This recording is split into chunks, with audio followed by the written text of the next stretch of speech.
सभी को नमस्कार। आप देख रहे हैं भोजन द्वारा चिकित्सा। मैं हूं वतन। कैसे हैं आप लोग? कमेंट बॉक्स में जरूर लिखना।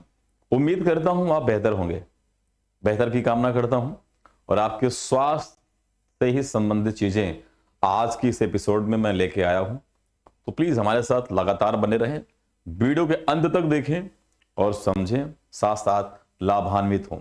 आज का जो हमारा विषय है वो विषय है कि जाने सर्दियों में क्यों होता है जुकाम। कफ क्या है ये समझना है। आपको पता है केवल सर्दियों में ही जुकाम नहीं होता, गर्मियों में भी जुकाम होते हैं, बारिश के महीने में भी जुकाम होते हैं। लेकिन सर्दियों के महीने में जुकाम होना ये जायज है। जायज इसलिए है क्योंकि टेम्परेचर लो होने से आपकी जो बॉडी है उसको सरवाइव करने में समय लगता है, जिससे पूरा डिसबैलेंस हो जाता है बॉडी को सारी क्रियाएं, जिससे आपको जुकाम हो जाता है। तो बिल्कुल हम इसी पे चर्चा करने वाले हैं कि जो मैं आपसे कह रहा हूं ये कहां तक सत्य है, क्यों होता है जुकाम, सर्दियों में खासकर ज्यादा क्यों होता है, क्या बार बार जुकाम होना स्वास्थ्य के लिए हानिकारक है। हम इन्हीं पे चर्चा करने वाले हैं और बात ये भी करेंगे कि आखिर कफ बनता है क्यों बनता है और कफ क्या है। तो हमारे साथ लगातार बने रहें, लास्ट तक देखें वीडियो को तो समझेंगे आप कि आखिर क्या होता है कफ और सर्दी क्यों बार बार होती है। जी हां, बिल्कुल ठीक है। चलिए हम आगे बढ़ते हैं। यहां पर देखते हैं कि सर्दियों में सर्दी, जुकाम, खांसी, गले में खराश और कफ जैसी परेशानियां आम होती हैं, आम बातें हैं, क्योंकि जुकाम होना एक प्रकार का नेचुरल प्रोसेस है। जुकाम होना चाहिए, ज्यादा नहीं होना चाहिए बट होना चाहिए। अगर ज्यादा हो गया तो समस्या है, बहुत कम हो रहा है तो भी समस्याएं हो सकती हैं, लेकिन ज्यादा अगर हो रहा है तो समस्या बिल्कुल बन जाती है। क्योंकि आपको पता है जुकाम होना एक प्रकार का वायरल इन्फेक्शन होता है, वायरस होने वाला होता है जुकाम, क्योंकि जुकाम रहाइनो नामक वायरस से आपको जुकाम होता है। लेकिन जुकाम अगर 2-4 दिन है, 3 दिन है तो कोई इशू नहीं है, अपने आप ठीक हो जाएगा। लेकिन अगर वही जुकाम आपको हफ्ते, 15 दिन, 20 दिन या महीनों तक चल रहा है, तब आप पीड़ित हैं और आप बीमार हैं, आप उसका इलाज जरूर से जरूर करवाएं। ठीक है। तो यहां पर आप देखते हैं कि सर्दियों में सर्दी, जुकाम, खांसी, गले में खराश और कफ जैसी परेशानी आम होती है। लेकिन खांसी के साथ निकलने वाला एक चिपचिपा पदार्थ आखिर क्या होता है, जिसे हम कफ के नाम से जानते हैं। ठीक है। तो सांस लेने के दौरान आपके फेफड़े में गैसों के साथ साथ धूल और प्रदूषण से बनने वाला कचरा फेफड़े में जमा हो जाता है। जब आप सांस लेते हैं तो सांस लेने के दौरान आपके फेफड़े में oxygen, nitrogen gas, carbon dioxide, argon gas, neon gas, धूल के कण, जो वायुमंडल में सल्फर डाइऑक्साइड गैसें हैं, ये आपके नाक के माध्यम से फेफड़े में एंटर कर जाती हैं।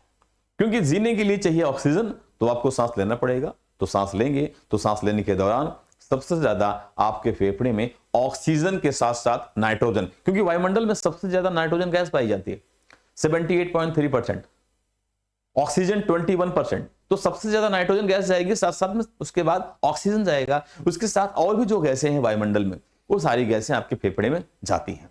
धूल के कण, जो वायुमंडल में धूल के कण हैं, वो भी एंटर करते हैं, वो जाके फेफड़े में धीरे धीरे जमा होने लगते हैं। आपके नाक के अंदर म्यूकस पाया जाता है। म्यूकस एक प्रकार का चिपचिपा पदार्थ होता है। जब भी धूल के कण, मिट्टी के कण जैसे ही नाक के माध्यम से फेफड़े में प्रवेश करते हैं तो वो कण आपके उसी म्यूकस में चिपक जाते हैं और बाद में कुछ दिनों के बाद वो पपड़ी बन के नाक के रूप में बाहर निकलते हैं।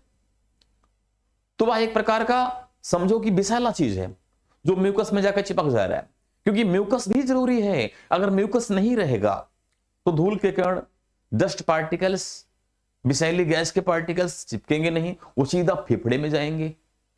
बहुत सारी गैसें फेफड़े में जाती भी हैं, जो फेफड़े में जम जाती हैं, जो कफ बन के बाहर निकलती हैं।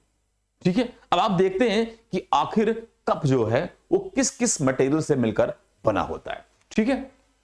चलिए यहां हम बात करते हैं, दूसरे शब्दों में शरीर में कफ बनना एक तरह के कचरे का इकट्ठा होना है जो धीरे धीरे कफ का रूप धारण कर लेती है। तो अभी भी हमने बताया आपको कि सांस लेने के दौरान जो धूल के कण हैं, जो गैसें आपके अंदर जाती हैं, तो धूल के कण, डस्ट पार्टिकल्स जो हैं, और जो कार्बन डाइऑक्साइड गैसें हैं, कार्बन मोनोऑक्साइड गैसें जो कि वायुमंडल के सबसे विषैली गैस में रखी जाती है, वो सारे फेफड़े में जाके जम जाती हैं और बाद में वो कफ का रूप धारण कर लेती हैं। यहां पर देखते हैं कि कफ एक बलगम का निर्माण, कफ और बलगम का जो निर्माण होता है पानी, एंटीबॉडी, एंजाइम, प्रोटीन और नमक से बने होते हैं। जी हां, बिल्कुल आप सही सुन रहे हैं, आपके कफ में पानी की मात्रा होगी। बात करते हैं एंटीबॉडी। एंटीबॉडी एक प्रकार की प्रोटीन होती है, एंटीबॉडी एक प्रकार की प्रोटीन होती है और एंटीबॉडी हमें रोगों से लड़ने की ताकत भी देती है। बात करते हैं एंजाइम। एंजाइम भी एक प्रकार का प्रोटीन होता है, आप कह सकते हैं कि एंजाइम प्रोटीन से ही बने होते हैं। और स्वयं प्रोटीन की बात की जा रही है और नमक, तो इन सब चीजों से मिलकर कफ बना होता है।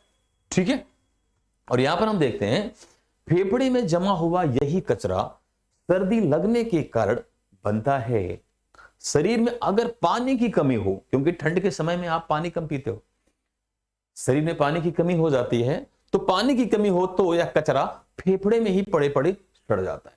तो सर्दियों में आप वैसे पानी कम पीते हो तो वही कचरा फेफड़े में सड़ जाता है और वह कफ का रूप ले लेता है, और उसके बाद आप उसका कुछ इस तरीके से परित्याग करते हैं जो आपके स्किन पर एक श्रीमान जी दिख रहे हैं। क्योंकि खांसी जो होता है, नमक और फेफड़े, खांसी नाक और फेफड़ों से मृत कोशिकाओं, धूल और अन्य मलबा लेकर बाहर आती है।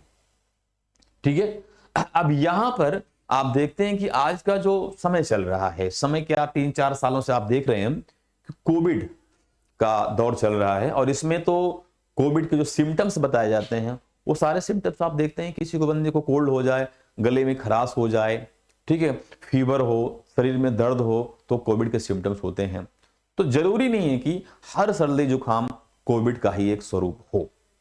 मैंने अभी आपको बताया था कि जुकाम होना एक प्रकार का नेचुरल प्रोसेस है, होता है, लेकिन अगर जुकाम लगातार काफी समय से है तब समस्याएं बढ़ जाती हैं, क्योंकि जुकाम वायरस से होने वाली बीमारी है। और अगर आपको बार बार जुकाम होता है, कोल्ड होता है, ज्यादा कफ बनता है, तो आप अंदर से आप कमजोर होते चले जाएंगे।